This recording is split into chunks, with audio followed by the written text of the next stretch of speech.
anything as headline-grabbing in 2016 as the sparring between then-presidential nominees Donald J. Trump and Hillary Clinton. It was the role Melania Trump played as the potential First Lady.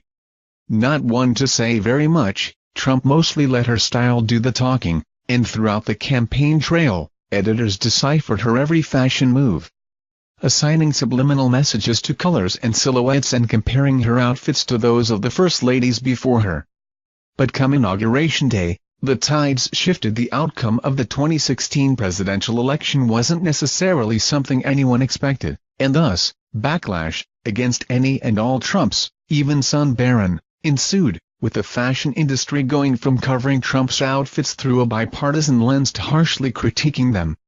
And when an onslaught of legislation that didn't align with the industry's moral compass came to the forefront, the First Lady went from a talking point to a target, with the fashion media pledging to ignore her and designers vowing not to dress her, save for Dolce & Gabbana, of course. Despite the industry's proposed negligence towards the First Lady's fashion choices, it'd seem we instead watched on, capitalizing on the Trump name for the sake of, if anything, Twitter and site traffic. After all, she was one of the most Googled people of the year, with President Trump not even making the top 10. Because Trump or not, the office of the First Lady is responsible for upholding a sort of image, and with the help of former Vogue director Stephanie Winston Wolkoff and designer Hervé Pierre, she's managed to do just that. Which begs the question, did we pay more attention to Melania Trump, be it for her politics or her fashion, or both, than we meant to? Did an industry that spent the last year opposing any and all things Trumpian make the most of an otherwise impossible, albeit fashionable, situation?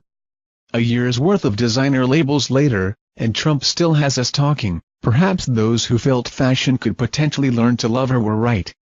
Before the upcoming State of the Union address, we are reflecting on the times Melania Trump, and her outfits, had us talking this past year, and how many times she bought straight off the runway, considering how few designers have endorsed her wearing their clothes.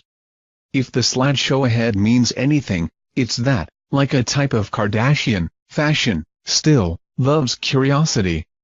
And it'll even get you a Vogue cover too.